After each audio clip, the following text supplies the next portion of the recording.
Hello student, मेरा नाम है अंजलि। मैं आपका स्वागत करती हूँ हमारे यूट्यूब चैनल में मैराथन गुरु में।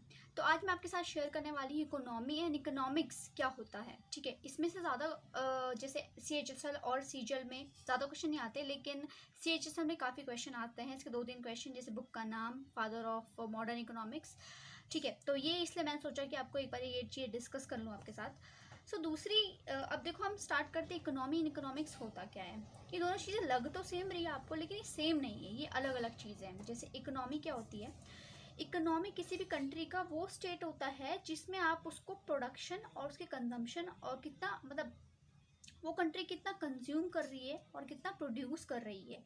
तो इसी हिसाब से हम देखते हैं कि इकोनॉमी, हम बोलते हैं ना अपना GDP बढ़ रही है, GDP बढ़ती है तो हमारी इकोनॉमी भी बढ़ रही है, हमारी इकोनॉमी सही अच्छी हो रही है। ठीक है, तो इसलिए हम इकोनॉमी जो होती है एक स्टेट होता है किसी भी कंट्री का। बट इकोनॉमिक्स क्या होता है, इकोनॉमिक्स आपकी फर्स्ट वाली वीडियो, जो इंट्रोडक्शन वाली वीडियो, अगर आपने नहीं देखी तो वो जाके देखिए पहले।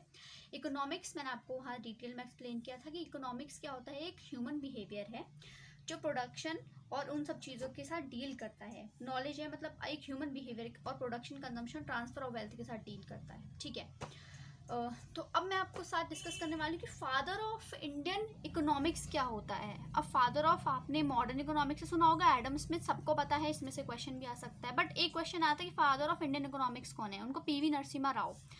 अब PV नरसिम्हा राव को क्यों कहा जाता है इंडियन इकोनॉमिक्स, ये आप तब ये मैंने डिस्कस किया था हमारे 5 ईयर प्लान वाली वीडियो में।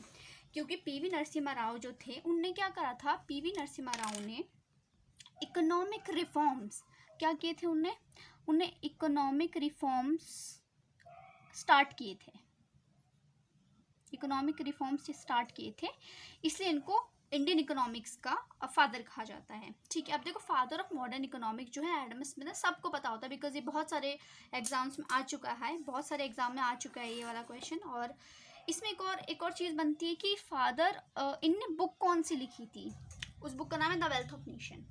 ठीक है, तो ये भी आ चुका है क्वेश्चन, क्या है इसका नाम, the wealth of nation, wealth of nation.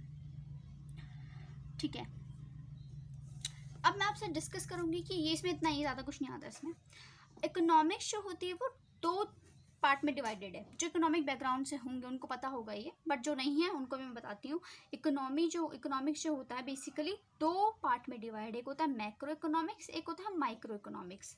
अब इसकी डेफिनेशन मैं आपके साथ डिस्कस नहीं करूँगी, क्योंकि इसका आपके डेफिनेशन उसमें। माइक्रो इकोनॉमिक्स की अगर मैं बात करूँ तो माइक्रो इकोनॉमिक्स जो होता है वो एक कंज्यूमर से डील करता है। जैसे एक कंज्यूमर की डिमांड, एक कंज्यूमर जो एक प्रोड्यूसर की सप्लाई, तो वो इंडिविजुअल, ये किसके साथ डील करता है, इंडिविजुअल पर्सन के साथ, इंडिविजुअल पर्सन के साथ ये डील करता है। बट मैक्रो इकोनॉमिक जो होता है वो as a whole macro economic जो होता है एज अ होल वर्क करता है। जैसे group of person, aggregate demand क्या होती है,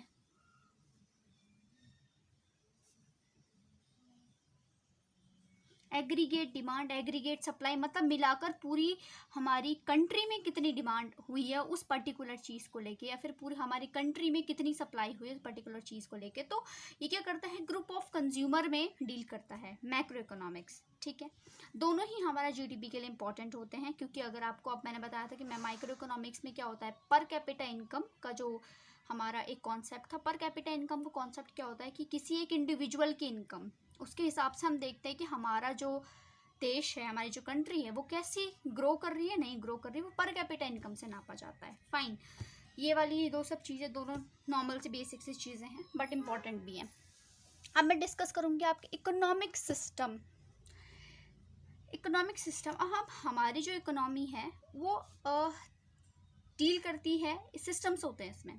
जैसे पहला है ट्रेडिशनल सिस्टम क्या होता है, ट्रेडिशनल सिस्टम क्या होता है, इसमें जो एक सारी चीज़ें होती है डील होती है आपके एंशिएंट टाइप की, यानी पहले जिस तरीके से आप चीज़ें करते थे। क्योंकि देखो, जैसे जैसे इकोनॉमी है, जैसे जैसे चीज़ें बढ़ती जाती है, आपको अकॉर्डिंग टू सिचुएशन उसको चेंज करना पड़ता है, अपने प्लान्स चेंज करने पड़ते हैं, बहुत सारी चीज़ें चेंज करनी पड़ती है। तो ट्रेडिशनल सिस्टम में क्या होता है कि वो अपने बिलीव्स यानी एंशिएंट टाइप के हिसाब से चलते हैं। वो किसके हिसाब से चलते हैं, उनके बिलीव्स के हिसाब से और उनका जो एंशिएंट टाइप होता है उसके हिसाब से वो लोग चलते हैं, ठीक है। दूसरी चीज़ है आपकी कमांड इकोनॉमी। अब कमांड इकोनॉमी को आप क्या बोल सकते हो, कमांड इकोनॉमी को आप सोशलिस्ट इकोनॉमी भी बोल सकते हो, सोशलिस्ट इकोनॉमी बोलते हैं इसको, सोशलिस्ट इकोनॉमी। अब देखो कमांड इकोनॉमी सिस्टम क्या होता है, सोशलिस्ट इकोनॉमी में क्या होता है, सारा जो कंट्रोल होता है किसके हाथ में होता है, सारा कंट्रोल हमारी गवर्नमेंट के हाथ में होता है। ये सारी चीज़ें जो कंट्रोल करेगी वो पूरी गवर्नमेंट कंट्रोल करेगी, ठीक है। तो सारा जो चीज़ें होती हैं, तो सारा कंट्रोल किसके हाथ में होता है, गवर्नमेंट के हाथ में होता है, ठीक है। अब मार्केट इकोनॉमी, जिसको आप कैपिटलिस्ट इकोनॉमी भी कहते हैं, तो हम बात करेंगे कैपिटलिस्ट इकोनॉमी की। कैपिटलिस्ट इकोनॉमी में क्या होता है कि सारा जो कंट्रोल होता है वो किसके हाथ में होता है, प्राइवेट सेक्टर। प्राइवेट सेक्टर जैसे यूएसए है, उसमें मतलब प्राइवेट सेक्टर का मतलब होता है जिसमें गवर्नमेंट का कंट्रोल नहीं होता है, इसमें ये जो जिसकी कंपनी है उसको कंट्रोल होता है, ठीक है, that is called private sector. Private sector में होता है, ये कहाँ है, यूएसए में। यूएसए में कैपिटलिस्ट इकोनॉमी है। मिक्स्ड इकोनॉमी क्या होती है, मिक्स्ड इकोनॉमी मतलब इसमें देखिए मिक्स्ड इकोनॉमी क्या होती है, बेसिकली मिक्स्ड इकोनॉमी में कुछ पार्ट आपका गवर्नमेंट के हाथ में होता है, कुछ पार्ट आपका प्राइवेट सेक्टर के हाथ में होता है। मतलब इसमें मिक्स्ड है कि ना पूरा गवर्नमेंट के हाथ में है, ना पूरा प्राइवेट सेक्टर के हाथ में, ठीक है। तो ये वाली इकोनॉमी जो होती है हमारी इंडिया में है, वो इंडिया में मिक्स्ड इकोनॉमी है, ठीक है। तो ये जो चीज़ें हैं ये तो मैंने आपको बताया कि छोटी छोटी चीज़ें हैं, बट एक इम्पॉर्टेंट थी इसलिए मैंने इसके लिए वीडियो बना दी। और बाकी हम नेक्स्ट वीडियो में स्टार्ट करेंगे अपना इन्फ्लेशन या फिर डिमांड, ठीक है। तो तब तक के लिए आप इसको रिवीजन कर लिए, और आपने अगर 5 ईयर प्लान की वीडियो नहीं देखी है तो उसको भी जाके देखिए। Thank you.